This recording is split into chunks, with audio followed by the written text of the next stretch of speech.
जय मसी प्रभुका अति नै प्रिय छोराछोरीहरूलाई क्रिस्ट येशूको नाउँमा म सन्ध्याका तर्फबाट क्रिस्चियन न्यानो अभिवादन। हालेलुया।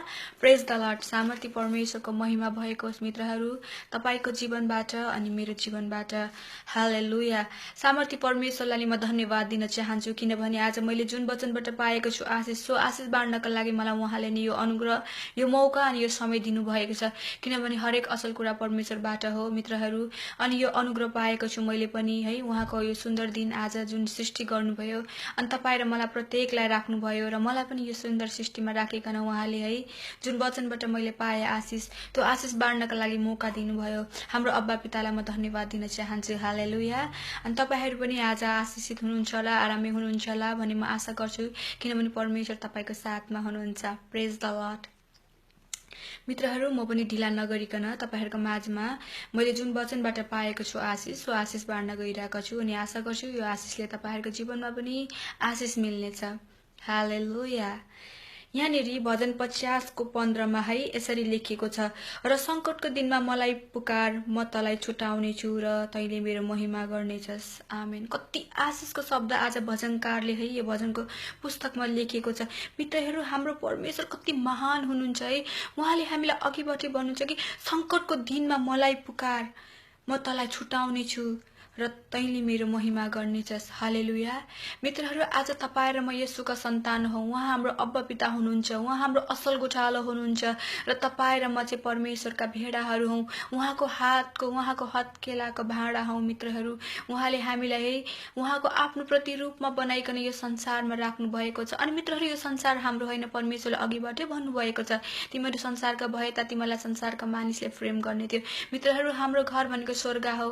हामी यो संसार छौं। हामीमा यो संसारमा दुःख कष्ट आउँछ। यूहन्ना 16:32 अनुसार तिमीलाई संसारमा दुःख कष्ट हुन्छ तर ढाडस गर संसारलाई मैले जितेको छु। हालेलुया।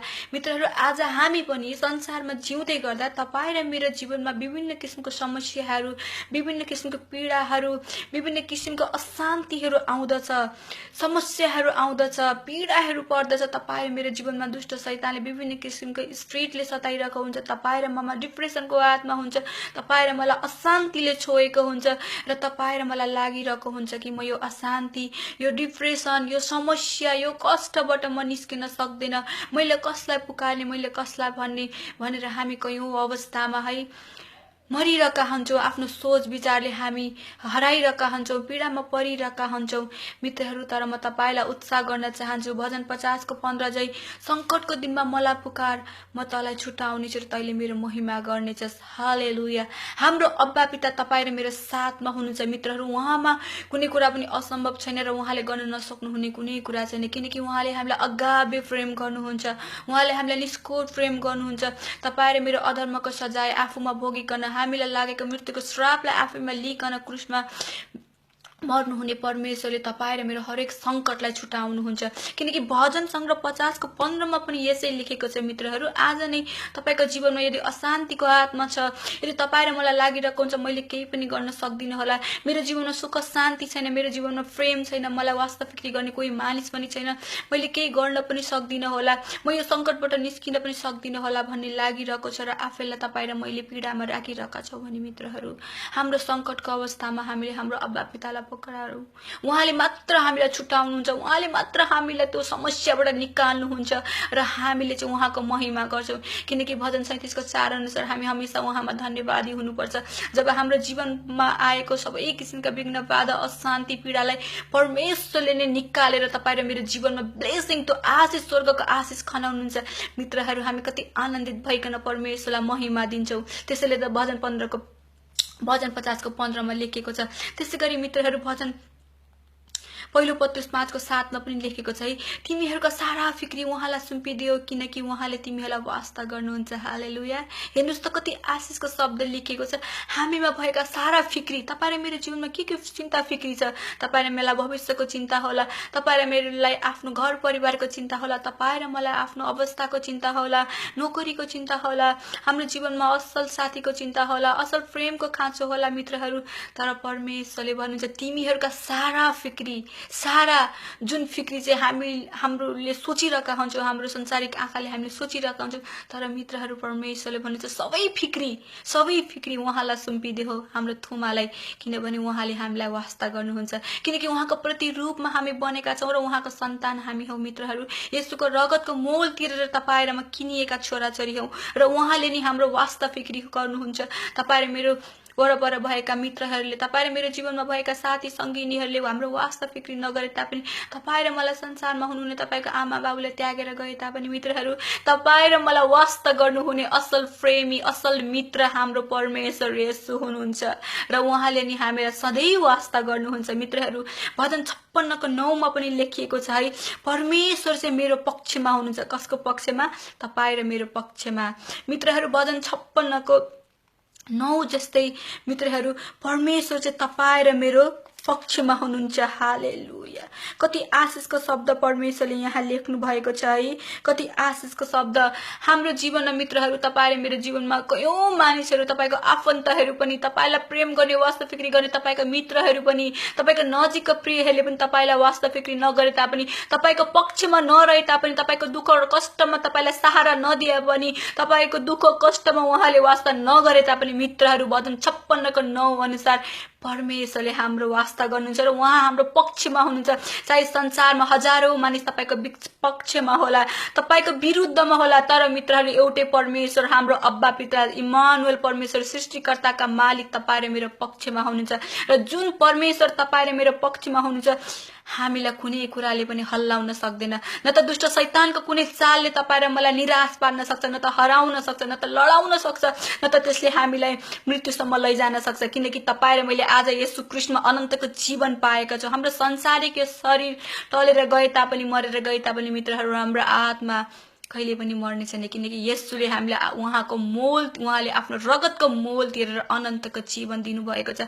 हाम्रो घर स्वर्गमा हो, स्वर्गमा कुनै दुःख कष्ट छैन। हामी त्यहाँ त शान्ति र आनन्दमा परमेश्वरको महिमा गर्दै रहन्छौँ भने यो संसारमा पनि मित्रहरू, परमेश्वरको वचन अनुसार तपाईँ र मेरो हरेक समस्यालाई वास्ता गर्नुहुने, तपाईँ र मेरो फिक्रीलाई आफूमा लिकन हामीलाई स्वर्गको आशिष दिएर सुख शान्तिमा राख्नुहुने परमेश्वर हुनुहुन्छ। मित्रहरू, भजन 50:15 अनुसार मित्रहरू, तपाईँ र मेरो जीवनमा आएको संकटको बेलामा, तपाईँ र मेरो जीवनमा आएको परीक्षा, विघ्न, बाधा, अशान्तिको बेला हामीले परमेश्वरलाई पुकारौँ, किनकि उहाँ हाम्रो असल गोठालो हुनुहुन्छ। पहिलो पत्रुस 5:7 अनुसार मित्रहरू, उहाँले हाम्रो वास्ता गर्नुहुन्छ। जुन वास्ता चाहिँ मित्रहरू कसैले कसैलाई गर्न सक्दैन, यो वास्ता परमेश्वरले गर्नुहुन्छ, किनकि उहाँ हाम्रो प्रेमी हुनुहुन्छ, असल प्रेमी हुनुहुन्छ। उहाँ हाम्रो असल गोठालो हुनुहुन्छ, उहाँ हाम्रो अब्बा पिता हुनुहुन्छ। मित्रहरू, उहाँले हामीलाई कहिले त्याग्नुहुन्न, न त उहाँले हामीलाई कहिले नै छोड्नुहुन्छ, किनकि उहाँले आफ्नो दाहिने हातमा तपाईँ र मलाई खोपिकन राख्नु भएको छ र संसारको विभिन्न किसिमको समस्या, अशान्तिबाट छुटाइकन उहाँको सुरक्षाको घेरामा हामीलाई राख्नु भएको छ। हालेलुया, हालेलुया। सामर्थी परमेश्वरको महिमा भएको होस् मित्रहरू, सामर्थी परमेश्वरको महिमा भएको होस्। त्यसैले मित्रहरू, हामी निराश हुने जाति पनि होइनौँ, त्यसैले मित्रहरू हामी हताश हुने जाति पनि होइनौँ, किनकि परमेश्वरले हामीलाई सधैँ वास्ता गर्नुहुन्छ, सधैँ वास्ता गर्नुहुन्छ। उहाँले नि हामीलाई प्रेम गर्नुहुन्छ, उहाँले नि हाम्रो वास्ता फिक्री गर्नुहुन्छ। हालेलुया। उहाँ कति महान परमेश्वर हुनुहुन्छ। मित्रहरू, हामी अशान्ति, हामी दुःख, हामी कष्ट, हामी अशान्तिमा रहने जाति हैनौँ। मत्ती 28:20 पनि भन्दछ, हेर म युगको अन्त्यसम्म तिमीहरूको साथमा छु। मित्रहरू, युगको अन्त्यसम्म साथमा हुने इम्मानुएलले भन्दै हुनुहुन्छ, मित्रहरू तिमीहरूलाई मैले वास्ता गर्छु, तिमीहरूलाई म संकटको बेला छुटाउँछु, तिमीहरूलाई म वास्ता फिक्री गर्छु, तिमीहरूको पक्षमा म छु भनेर आज परमेश्वरले हामीलाई भन्नुभएको छ। मित्रहरू, म राइट नाउ तपाईलाई भन्दैछु, यदि तपाईँ र म यो समयमा अशान्तिमा छौँ होला, हाम्रो जीवनमा विभिन्न किसिमको स्पिरिटले सताएको होला, अशान्तिको आत्माले सताएको होला, हामी दुखी भएका हलौ, हामी एकान्तमा एक्लोपनमा रहेका हलौ, हाम्रो जीवनमा प्रेम हराएर गएको छ होला, तपाईँ र मेरो जीवनमा अशान्ति छ होला, नोकरी छैन, विघ्न बाधा छ, दुःख अशान्ति छ भने मित्रहरू म तपाईलाई भन्दछु, राइट नाउ भजन 50:15 अनुसार परमेश्वरलाई पुकार्नुहोस्, परमेश्वरमा घुट्ना टेक्नुहोस्। उहाँले नि हामीलाई उद्धार गर्नुहुन्छ, किन र हामीले उहाँको महिमा गर्छौँ, किनकि परमेश्वर महान हुनुहुन्छ। हालेलुया। भजन 56:9 अनुसार उहाँ हाम्रो पक्षमा हुनुहुन्छ। हालेलुया, हालेलुया। सामर्थी परमेश्वरको महिमा भएको होस्। पहिलो पत्रुस मित्रहरू 5:7 अनुसार उहाँले हामीलाई वास्ता गर्नुहुन्छ। उहाँले हामीलाई वास्ता गर्नुहुन्छ तपाईँ र मेरो समस्यालाई उहाँले जरैबाट निकालिकन स्वर्गको आशिष खनाइकन तपाईँ र मलाई परमेश्वरले सुख शान्ति र आशिषित जीवन दिन चाहनुहुन्छ हाम्रो काम भनेको मित्रहरू हामी हमेशा हरेक समय जस्तो सुकै सिचुएसनमा पनि उहाँमा अन्तर्विन्दी चढाउने उहाँलाई नै प्रार्थना गर्ने संसारमा भएका मानिसमा पनि हामी भर पर्नु हुँदैन हाम्रो बल शक्तिमा पनि भर पर्नु हुँदैन हाम्रो ज्ञान र बुद्धिमा पनि हामी भर पर्ने होइन मात्र हामी भर पर्ने हामी भरोसा गर्ने भनेको हाम्रो इम्मानुएल सर्वशक्तिमान हाम्रो प्रभु येशूमा हालेलुया र उहाँले नि हामीलाई वास्ता गर्नुहुन्छ र उहाँले नि हामीलाई हरेक किसिमको बन्धनबाट हरेक किसिमको समस्याबाट सुरक्षा दिनुहुन्छ शान्ति दिनुहुन्छ तपाईँ र मेरो जीवनमा कहिले पनि नतिर्खाउने त जीवनको पानीले भर्नुहुन्छ जीवनको पानीले तपाईँ र मेरो जीवनमा हराएर गएको अशान्ति हराएर गएको सुख चैन हरेकलाई उहाँले तृप्त पार्नुहुन्छ हालेलुया सामर्थ्य परमेश्वरको महिमा भएको होस् मित्रहरू म पनि यो आशिषको साथसाथमा तपाईहरुको माझबाट बिदा हुनेछु र म आशा गर्छु निश्चय नै तपाईहरु राइट नाउ नै परमेश्वरलाई वचन 50 को 15 अनुसार उहाँलाई नै पुकारा गर्नुहुनेछ तपाईहरु मेरो जीवनमा आएको संकटको बेलामा हामीले उहाँलाई नै पुकार्ने छौं र उहाँले उहाँको वचन अनुसार तपाईं र मलाई छुटाउनु हुनेछ उद्धार गर्नु हुनेछ र हामीले उहाँको के गर्ने छौं महिमा गर्ने छौं हालेलुया सामर्थ्य परमेश्वरको फेरि पनि महिमा भएको होस् जयमसी फेरि पनि मित्रहरू तपाईहरुको जीवनमा परमप्रभु परमेश्वरले प्रशस्त मात्रामा स्वर्गको आशिष खनाउनु भएको होस् गॉड ब्लेस यू